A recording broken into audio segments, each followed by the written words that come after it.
Bonjour, pour cette deuxième vidéo, je vais vous faire une démonstration des outils qui sont à votre disposition pour être un bon modérateur de sous-groupe. Donc, pour vous faire cette démonstration, je vais me rendre sur un sous-groupe au hasard. Allons sur ESCP Europe, Entrepreneurs and Startups. Un modérateur de sous-groupe a 3 missions. Tout d'abord, la modération, ensuite le recrutement, puis l'animation de son sous-groupe. La modération tout d'abord. Lorsque vous aurez les rênes de votre sous-groupe, vous aurez la possibilité de supprimer des messages, d'envoyer des messages privés à des membres, voire de bloquer des personnes.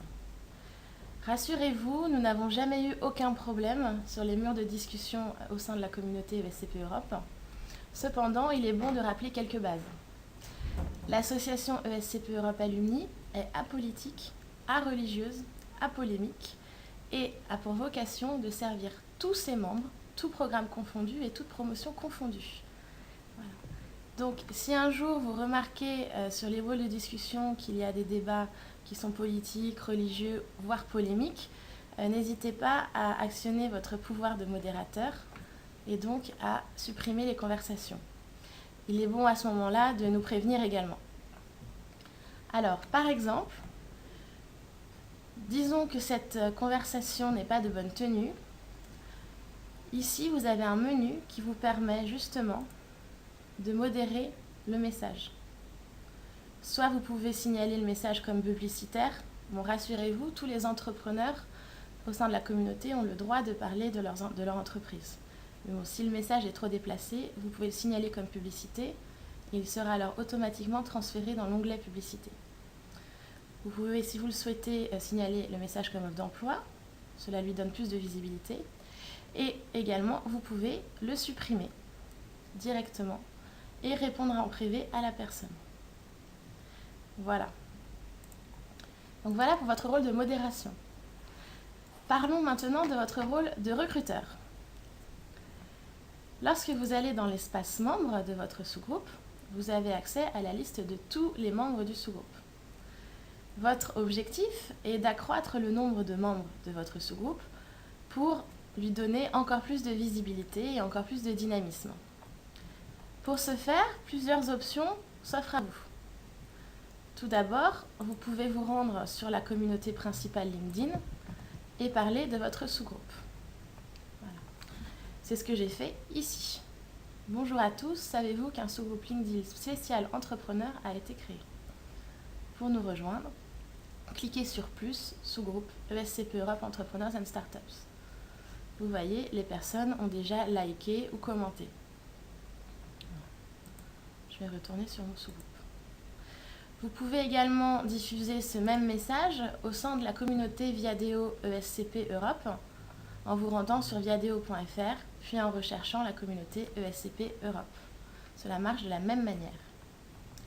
De mon côté, je vais également parler de votre sous-groupe au sein des newsletters mensuels que nous envoyons à l'association. Nous pourrons également faire des emails d'envoi au sein de catégories et de groupes d'anciens similaires. Donc, typiquement, pour le sous-groupe LinkedIn ESCP Europe Entrepreneurs and Startups, nous pourrons envoyer un email au groupe des entrepreneurs au sein de la communauté ESCP Europe pour qu'ils puissent prendre connaissance de l'existence de ce sous-groupe et vous rejoindre.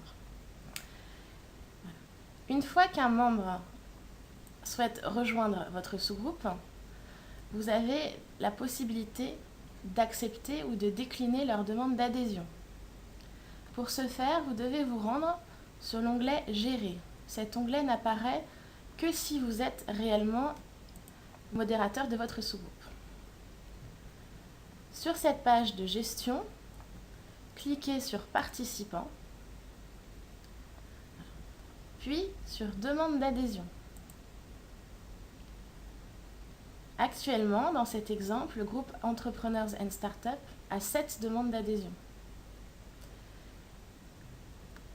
Pour accepter ou décliner des personnes, vous devez savoir si elles sont diplômées ESCP Europe ou étudiantes au sein de filières diplômantes. Pour ce faire, il suffit de vous rendre sur un site que vous connaissez certainement par cœur, qui est le site de l'association ESCP Europe Alumni. Donc, vous pouvez vous loguer avec vos codes Alumni. Voilà. Puis vous rendre sur l'annuaire auquel tout membre cotisant a accès, ce qui est certainement votre cas en tant que digne ambassadeur de l'association. Donc prenons le premier exemple, Magali Danzin. Je recherche. Voilà. Magali Danzin apparaît dans la base et donc elle est bien une alumni de la communauté. Vous pouvez donc approuver sa demande de cette manière. Vous ne trouvez pas des personnes dans l'annuaire ESCP Europe Alumni. Cela peut être pour 3 raisons. Tout d'abord, il s'agit d'une femme et elle a changé son nom de famille. Lorsque vous avez un doute, acceptez quand même la personne, puisque lorsque vous accepterez quelqu'un, une demande d'adhésion sera automatiquement transmise à la communauté principale et nous ferons office de deuxième filtre. Le deuxième cas, c'est que c'est un nom de famille un petit peu compliqué, donc typiquement des noms de famille hispaniques, parfois il y en a 2, donc souvent lorsqu'on fait des recherches dans l'annuaire, c'est difficile de les trouver. Donc là encore, acceptez ces personnes lorsque vous avez un doute, et nous derrière, au sein de la communauté principale, nous ferons un deuxième filtre. Troisième scénario, la personne a un parcours absolument clair et il s'avère qu'elle ne fait pas partie de la communauté ESCP Europe. Vous pouvez cliquer sur son profil LinkedIn pour regarder un petit peu également ce qu'elle dit sur le parcours, auquel cas vous pouvez décliner la demande. Sachez que nous recevons tous les jours des demandes d'adhésion de personnes qui ne sont pas membres de la communauté. Voilà, donc il faut absolument décliner ces personnes pour que notre communauté garde son homogénéité et sa crédibilité. Voici pour les demandes d'adhésion. Reste maintenant votre troisième objectif, qui est donc votre objectif d'animation de votre sous-groupe. Donc là, c'est très simple et c'est la partie la plus amusante. Lancer des débats, des questions, lancer des discussions, commenter les discussions des autres. C'est ce qui vous apportera le plus de visibilité et c'est ce qui rendra votre groupe le plus dynamique. Par exemple, lorsque vous êtes un modérateur qui pose beaucoup de questions, qui reçoit beaucoup de commentaires, sachez que vous devenez très visible au sein du groupe et de la communauté ESCP Europe. Donc là, je suis retournée sur le groupe ESCP Europe, la communauté principale. Et ici, vous pouvez voir les membres les plus influents de la semaine. Voilà. Donc typiquement, Bruno, qui est notre modérateur du sous-groupe North America, a reçu beaucoup de commentaires à ses posts, à ses messages, et est donc très visible au sein de la communauté LinkedIn. Voilà, à vous de jouer. Vous avez appris comment modérer, recruter et animer. Il ne vous reste plus maintenant qu'à prendre les rênes de votre sous-groupe et à le rendre de plus en plus important, actif, influent et international. Sur ce dernier point, je vous encourage vivement à poster de temps en temps quelques messages en anglais pour que justement notre sous-groupe soit le plus international possible. À bientôt et bon courage!